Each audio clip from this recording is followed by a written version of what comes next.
계시록 1장 9절로 11절까지 보겠습니다.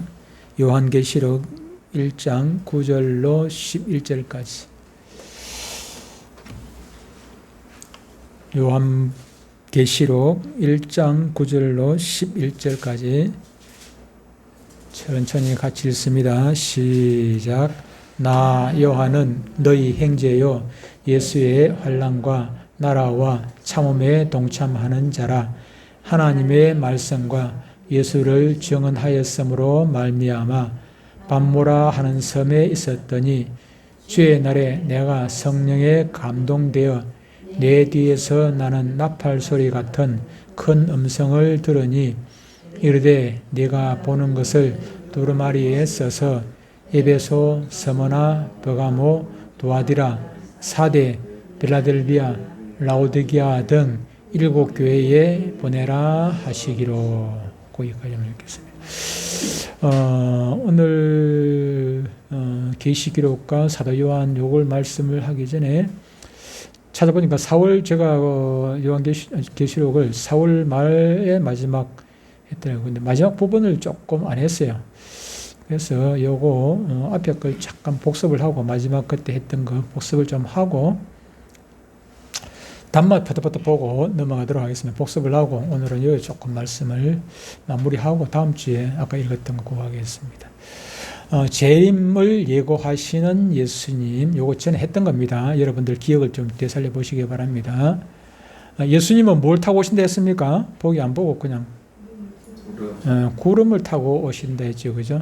사도행전 1장 9절로 11절을 보면 예수님께서 승천하시는 그 모습이 있는데 구름 타고 올라가시죠. 구름 타고 가시는데 이제 제자들이 하늘을 쳐다보고 있으니까 두 천사가 나타나가지고 이스라엘 사람들은 왜 그걸 쳐다보고 있느냐. 너희가 본 그 예수님이 너희들이 본 그대로 다시 오시리라 그런 말씀되어 있고 계시록 1장 7절에는 볼지어다 그가 구름을 타고 오시리라 그랬잖아요. 그죠? 구름 타고 오신다 그랬습니다.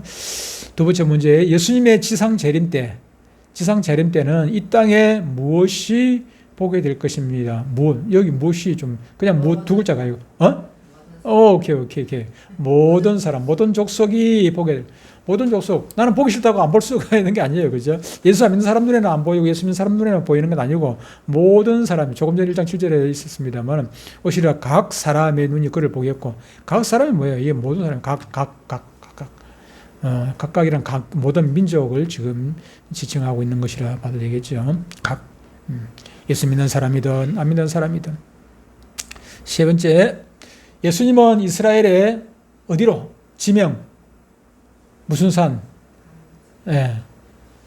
감람산으로.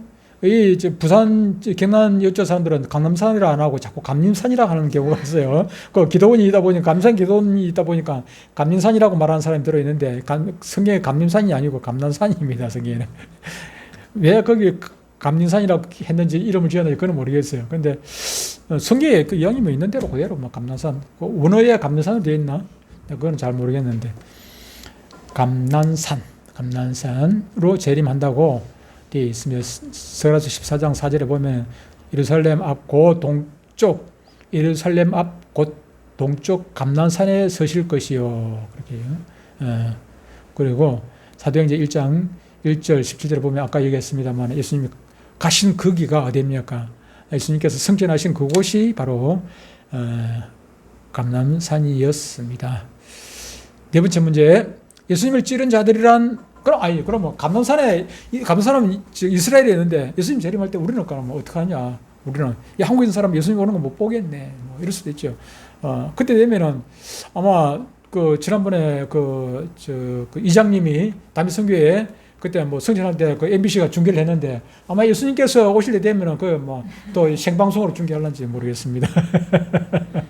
세계 모든 사람들이 유튜브로도 보고 뭐로 보고 그렇게 할런지 모르겠습니다만은 그건 알 수가 없어요.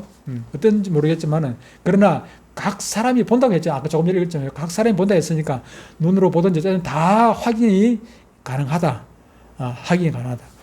그 영어로 방송할지 뭐 이스라엘 말로 방송할지 는 모르겠는데 뭐 그때 되면은 그냥 다 알아들을 수 있습니다. 우리 천국 방언 다 알아듣게 되잖아요. 그것처럼 다 알아듣게 될 것입니다. 뭐 그런 걱정은 안 해도 되지 않겠습니까? 걱정하는 사람도 아무도 없겠죠. 누가 걱정하겠노? 4번 예수님을 찌른 자들이란 이 땅에서 복음을 뭐하고 한 자들이라.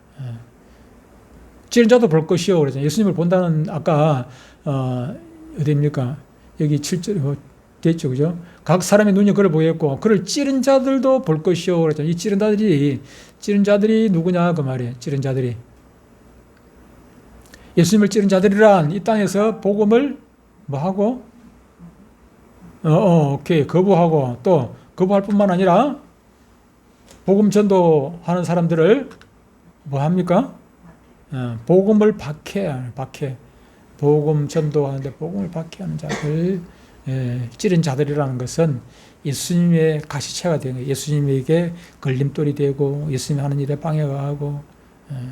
5번 이 땅의 모든 족속들이 무엇으로 재림을 맞게 될 것입니까? 무엇으로?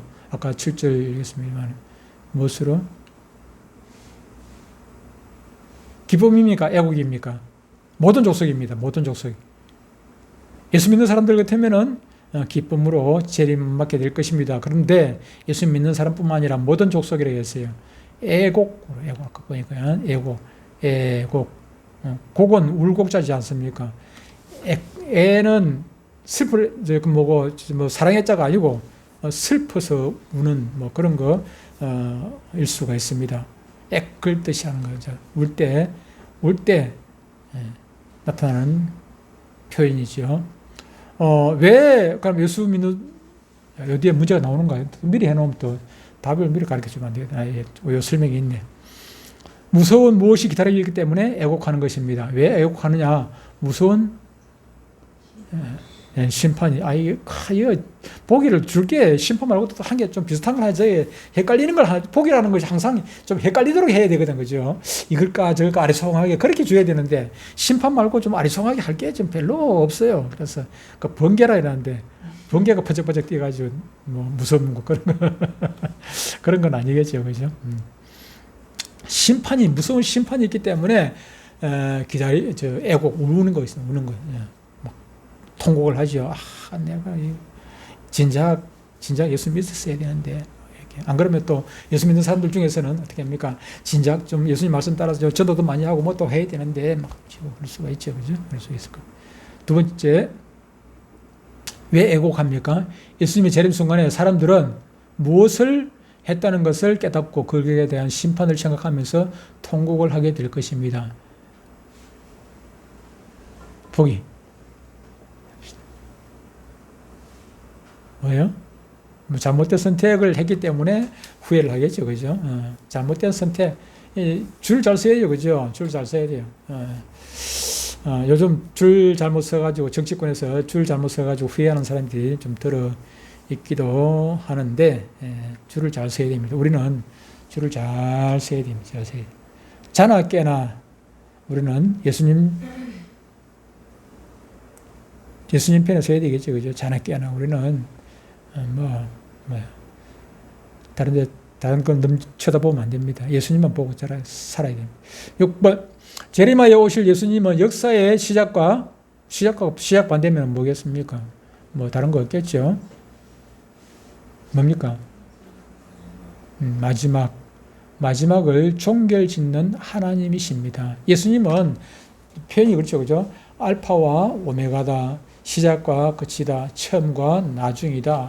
항상 우리가 요거 시작할 때 말씀했지 않습니까? 역사는 무엇입니까? 예수님부터 시작하는 거 아니겠습니까? 예수님께서 천지 만물을 창조하시고 그때부터 재림, 예수님을 말미암아 시작하고 예수님의 세상적인 어떤 사전적인 의미는 역사라는 것이 뭡니까? 이것도 다시 공부를 해야 역사라는 것은 인류 사회의 변천과 흥망 과정 또는 그 기록이라고 되어 있습니다만은 우리 입장에서 우리 예수 믿는 사람들이 역사는 이렇게 봐야죠. 시간 세상의 시작으로부터 시간 세상 끝까지의 누구에 관한 기록? 예수님에 관한 기록이다. 예수님에 관한 기록. 왜 그렇습니까? 시간 세상은 언제부터 시작이 되었습니까? 천지창조부터 시간 세상이 시작되어 가지고 예수님이 재림함으로 말미암아 시간 세상이 끝이 나지 않습니까? 이 중심이 바로 예수님이다 하는 것입니다. 그래서 예수님이 오시기 전에를 우리는 before Christ, BC라 기원전이라 하고, 예수님 오신 그 이후를 기원 후, 에노 도미니 AD라 한다, 기원 후라 한다. 예수님이 중심이지 않습니까? 예수님. 그 시간 세상이 끝이 나고 나면은 역사는 없는 것입니다. 요 뒤에는 역사를 쓸 수가 없어요. 시간이 흘러가는 곳이 아니기 때문에. 그건 시간이 없는 곳이기 때문입니다.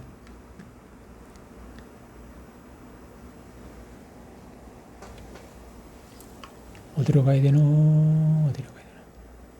조금 전에 봤던 데가 어디고?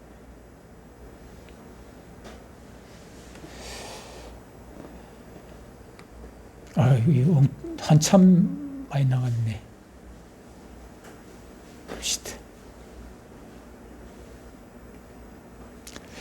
예수님이 재림하여 오실 예수님은 역사의 시작과 마지막을 종결짓는 하나님이시다. 예수님부터 시작해서 예수님으로부터 끝이 나게 된다는 것입니다. 아까 우리가 조금 봤습니다만은 7절에 보면, 1장 7절에 보면은 볼지어다 그가 예수님이 구름을 타고 오시리라. 각 사람의 눈이 그를 보겠고 그를 찌른 자들도 볼 것이요 땅에 있는 모든 족속이 그로 말미암아 애국하리니 그러하리라. 계시록이라는 것은 우리가 전에 우리가 성경 우리가 기초 교리 공부할 때 그 성경에 대해서 우리가 말씀을 들었어요, 그죠? 구약을 나눌 때 제일 먼저 율법서, 그 다음에 역사서, 그 다음에 시가서, 그 다음에 선지서. 율법서가 뭐였어요? 오늘 우리 성경 공부니까 천천히 해도 되고 다음 주에 또 해도 됩니다. 율법서가 뭐였어요, 그때? 율법서가 뭐였습니까? 구약에. 율법서, 창세기, 모세 오경, 창세기, 출애굽기, 레위기, 민수기, 신명기까지가 율법서고, 그 다음에 역사서가 나와요. 역사서. 출애굽부터 어디까지? 욥기서 바로 앞에까지.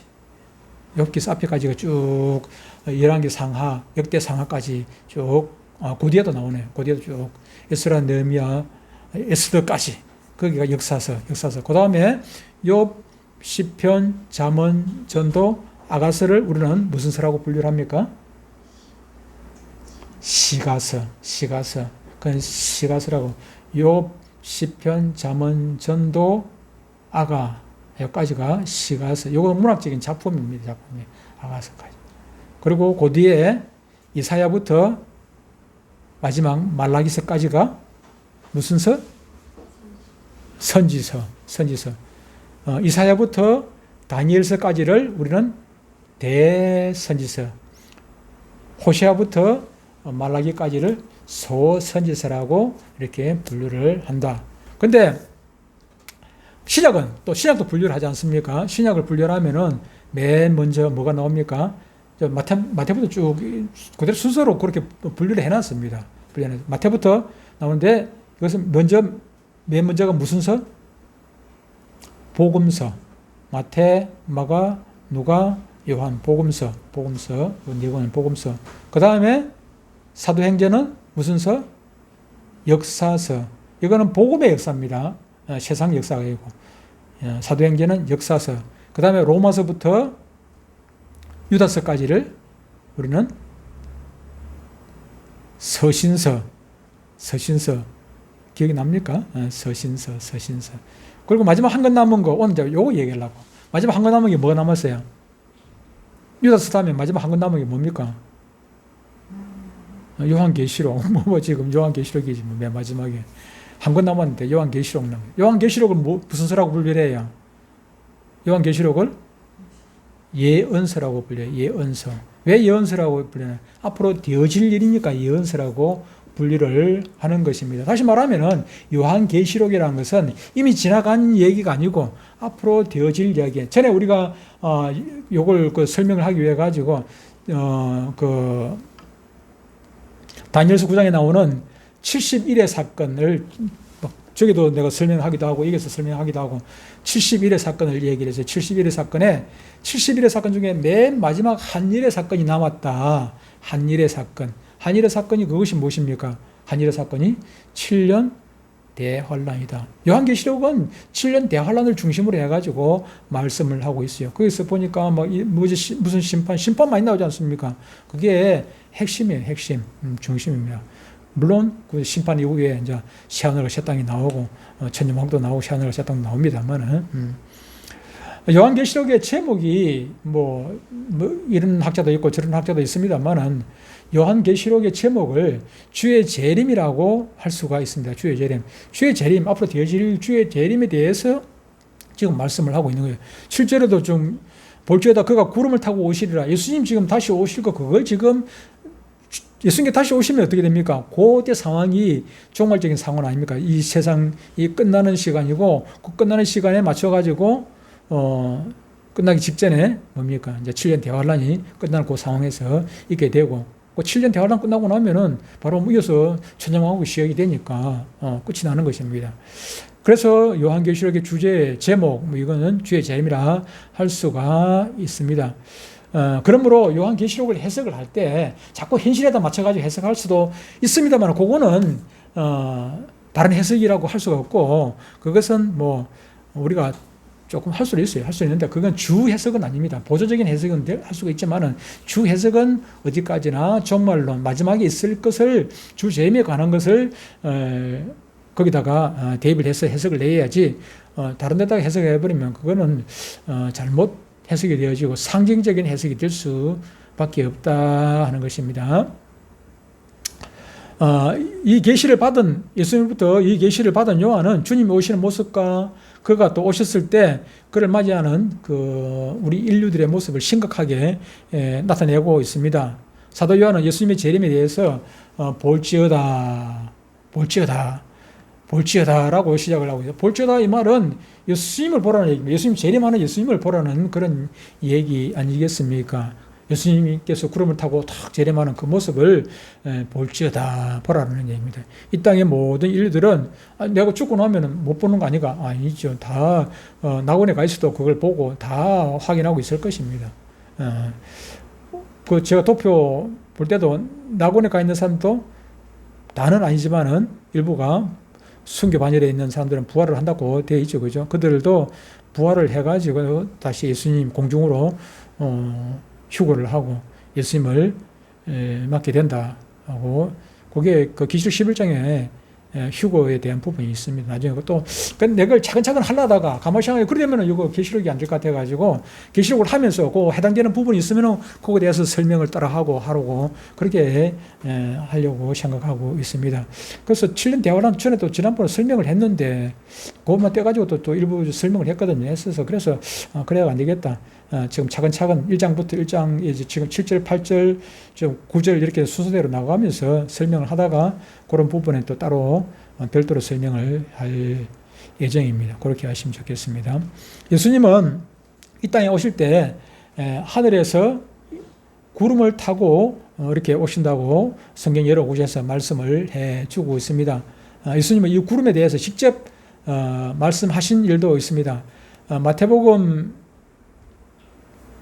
26장 64절에 보면은 예수님께서 예수께서 이르시되 예수님이 직접 말씀하신 거 아닙니까? 내가 말하였느니라. 그러나 내가 너희에게 이르노니 예수님께서 말씀하십니다. 내가 너희에게 이르노니 이후에 인자가 권능의 우편에 권능이 누굽니까? 하나님의 권능의 우편에 앉아 있는 것과 하늘 구름을 타고 오는 것을 너희가 보리라. 그렇게 예수님께서 직접 말씀을 하신 것입니다. 예수님의 재림이라는 것은 심판주의 위험하죠. 초림 예수님은 그냥 볼품없이 그냥 마구간에서 그냥 구유에 그렇게 좀 초라한 모습으로 그렇게 태어나셨지만은 재림 예수님은 천국천사 대동하고 나팔 불고 빰빠라빰빰 하고 승자의 모습, 심판주의 모습으로 그렇게 오시는 것입니다. 위엄이 있게 오시죠. 예수님의 재림에 대해서 데살로니가 후서 1장 7절에서는 하늘로부터 불꽃 중에 나타나신다고 되어 있습니다. 불꽃 중에. 마태복음 24장 27절에도 번개가 번쩍인 같이 그렇게 오신다. 뭐 거기서 이제 주 해석은 번개가 번쩍인 같이 동에서 서가. 그러니까 이제 거기서는 또 해석이 번개가 한 지역이 아니고 막 천지가 푹 같이 오지 않습니까? 그것처럼 많은 사람들이 한꺼번에 주님 오시는 것을 또 볼 수도 있겠죠. 이렇게 어쨌든 예수님께서 다시 오실 때는 좀 시끌벅적하게 좀 요란스럽게 그렇게 좀 오실 것입니다. 처음 오실 때는 좀 조용히 그렇게 오셨지만은. 그리고 각 사람의 눈이 그를 볼 것이라 그랬지 않습니까? 아까 1장 7절에서 각 사람의 눈이 그를 보겠고 그렇게 했단 말이죠. 각 사람의 눈이 그를 본다. 여기서 각 사람의 눈이라 표현한 것은 모든 인류가 당할 그 환난과 고통을 의미해 주고 있는 말로 실제로 모든 사람의 눈이 주님을 바라볼 수 있다는 뜻입니다.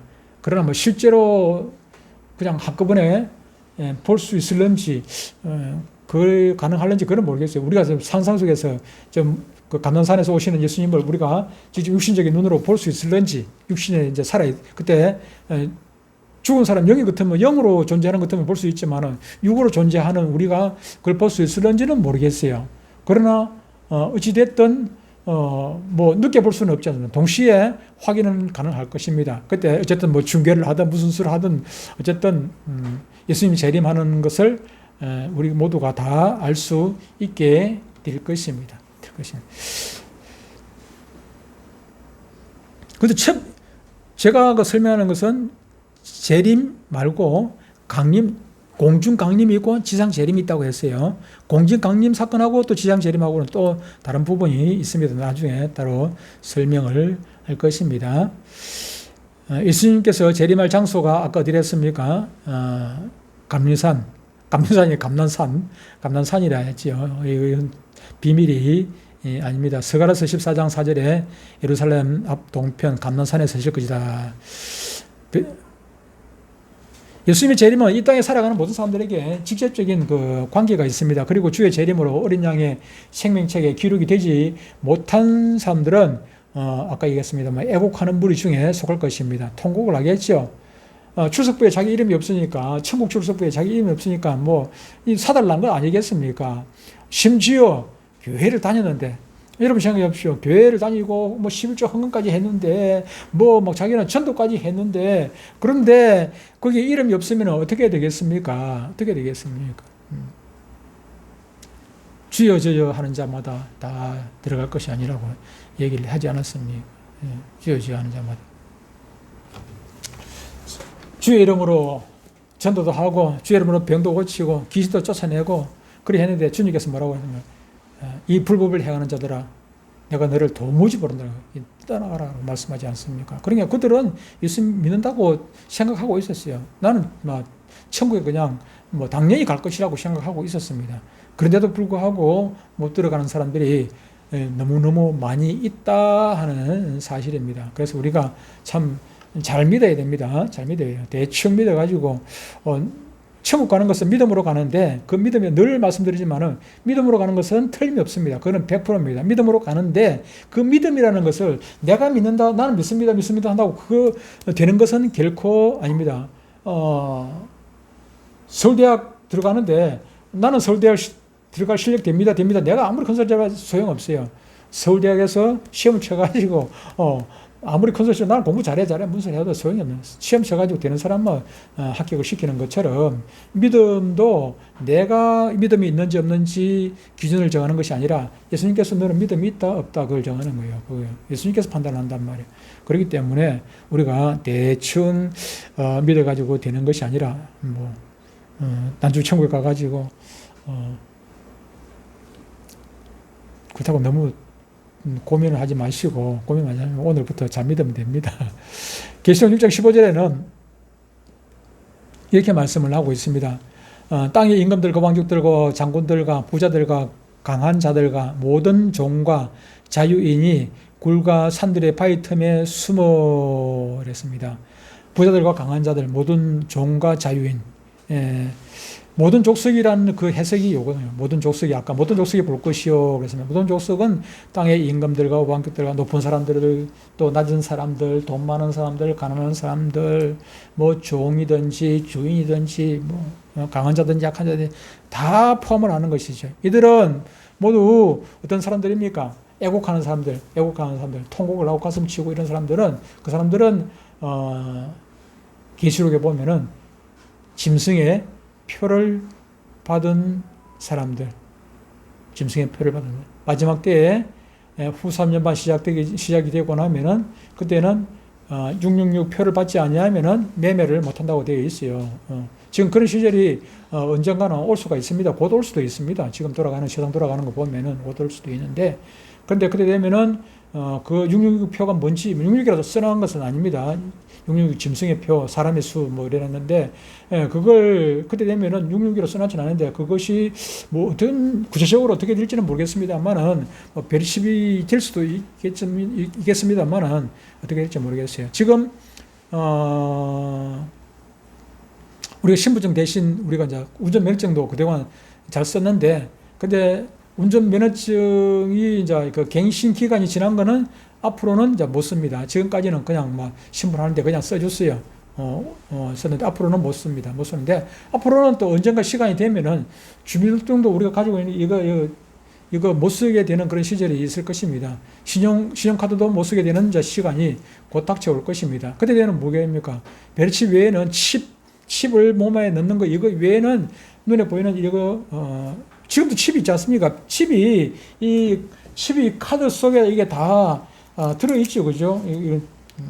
칩이 카드 안에 다 들어있단 말이에요. 칩이 이 카드 안에 이게 뭐 다 이런 건 다 필요도 없어요. 그죠? 사실은 이거 아무것도 필요 없습니다. 이거 다 잘라내도 상관없어요. 쓸 요것만 딱 우리가 들고 있으면은 된단 말이에요. 요것만 들고 있으면은 이 카드가 그냥 쓰여지거든요. 근데 요게 뭐 얼마나 됩니까? 요거 딱 조그맣게 만들면은 아주 뭐 접살만한 거 그거 하나가 된단 말이에요. 요거 노란 거 이게 요거 해가지고 어디다가 여기다 넣든지 여기 넣든 이마에다가 갖다 넣든지 요 피부 속에 딱 넣어놔가지고 그냥 들어가면은 신용카드 없이 그냥 들어가도 될 것 아닙니까?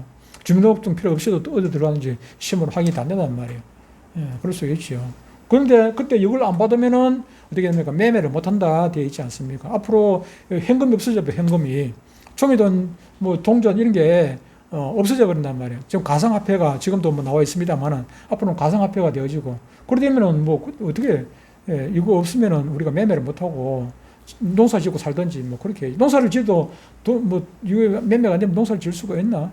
농약이든지 뭐라든지 이거 전부 다 뭐 거기다 하다 못해 뭐 이거 호미를 하나 사더라도 뭘 하나 사더라도 비료를 사더라도 전부 다 돈이 들어야 되는데 이거 거래를 해야 되는데 666 표 없으면은 그것도 불가능하지 않습니까? 불가능해요. 엘리야처럼 그냥 까마귀 갖다 주는 거 먹고 살든지 해야 돼요. 그때 되면 그거 666 표 안 받으려면 그런 시절이 오겠죠. 어쨌든 이 애국하는 사람이 누구냐? 다시 말하면 계시록을 보면은 그때 666 표를 받은 사람이 가슴을 치고 내가 이걸 안 받아야 되는데 안 받아야 후에 봐야 잠시 더 살지 않습니까? 3년이라 3년 반이라 그거 때문에 어떻게 해요? 영원한 천국에 못 들어가는 그런 불상사가 생기게 되는 것입니다. 이에 대해서 데살로니가전서 4장 16절 17절 보면 이렇게 말씀합니다. 주께서 호령과 천사장 소리와 하나님의 나팔 소리를 친히 하늘로부터 강림하시리니 그리스도 안에서 죽은 자들이 먼저 일어나고 그 위에 우리 살아남은 자들도 그들과 함께 구름 속으로 끌려올라 공중에서 주를 영접하게 되니 주님께서 지상까지 오신다는 얘기 아니고 공중에서 우리를 맞아 들인다는 얘기잖아요. 영접하게 하시니 그리하여 우리가 항상 주와 함께 있으리라. 공중에서. 그지요? 이들은 전 3년 반이 끝나는 시점, 즉 후 3년 반이 시작 직전에 하나님의 구원의 은혜를 입어서 하늘로 빰빠라밤 끌려 올라가게 될 것입니다. 살아있는 사람도 이렇게 살아있다가 두 사람이 맷돌 가다가 한 사람은 그냥 예수 믿는 사람, 한 사람은 쑥 끌려 올라가고 예수 안 믿는 사람은 그냥 두 사람이 밭을 매다가 그냥 또 그렇게 하기도 하고 그렇게 되는 것이죠. 상상만 하면 좀 기분이 좋기는 한데 또 사랑하는 사람들이 사랑하는 사람 중에 누구도 가야 되고 누구도 가야 되는데 그냥 못 가는 사람이 있으면은 얼마나 속이 타겠나 그런 생각도 해보게 됩니다. 어쨌든 요한은 오늘 계시록 1장 7절에서 7절 8절에서 그가 구름을 타고 오시리라고 증거를 했습니다. 그리고 하나님은 8절에서 나는 알파와 오메가라 이제도 있고 전에도 있고 장차 오실 자여 전능한 자라 말씀하시므로 주의 재림은 분명히 있는 것입니다. 확실한 것입니다. 그런데 우리가 중요한 것은 과거 우리가 뭐 이미 지나간 건 후회해봐야 소용이 없어요. 중요한 것은 앞으로 닥쳐질 것 우리가 생각하고 잘 살아야 되지 않겠습니까? 바르게 살아야 되지 않겠습니까? 바르게 산다는 것이 무엇입니까? 예수님께서 원하시는 대로 하나님께서 원하시는 대로 살아야 되지 않겠습니까? 하나님께서 원하시는 삶이 무엇이라 했습니까? 오늘 오전에 말씀했죠. 그렇죠? 사랑하는 것입니다. 사랑을. 하나님 사랑하고 이웃 사랑하고 섬기고 그렇게 사는 것입니다. 그것이 주님 앞에 갈 때까지 우리가 해야 될 일이고 우리가 주의 신부로서 신부가 어떻게 뭘 준비해야 되겠습니까? 신랑 맞을 준비해야 되지 않겠습니까? 마태복음 25장에 있는 대로 우리가 신부로서 준비를 해야 된단 말이에요. 준비를 잘 해야 되는데 그런데 이것이 그냥 교회 문 밖에만 나가면 그냥 잊어버리고 그냥 뭐 세상 걱정 이런 걱정 저런 걱정 그것만 살고 살아간단 말이에요. 그래서는 안 되죠. 그러면은 우리가 준비를 좀 덜하게 되겠죠. 잘못하게 되는 것입니다. 이 시대는 뭐 흘러가는 거 보면은 너무나도 급박하게 세월이 흘러가요. 흘러가는 거 보면은 물론 당장 뭐 오늘 내일 뭐 주님이 재림할 거는 아닐 것 같습니다. 그거는 왜 그러냐면은 이게 7년 대환이라는 이런 엄청난 고통이 우리 눈앞에 와야 되니까. 그런데 그때 가서 준비하는 것보다는 지금부터 7년 대환란 맞을 준비 잘 하시면은 우리 살아있을 때 7년 대환란이 안 온다 할지라도 우리가 손해볼 건 없지 않습니까? 그래서 우리가 지금은 주님께서 늘 말씀하신다마는 자다가 깰 때다. 자다가 깨다가 정신 바짝 차리고 정신 바짝 차리고 주님 맞을 준비 잘 하시고 그래서 언제 주님 오시더라도 아멘 주 예수여 오시옵소서 마라나타 신앙 가지고 사시기를 주 이름으로 축복합니다.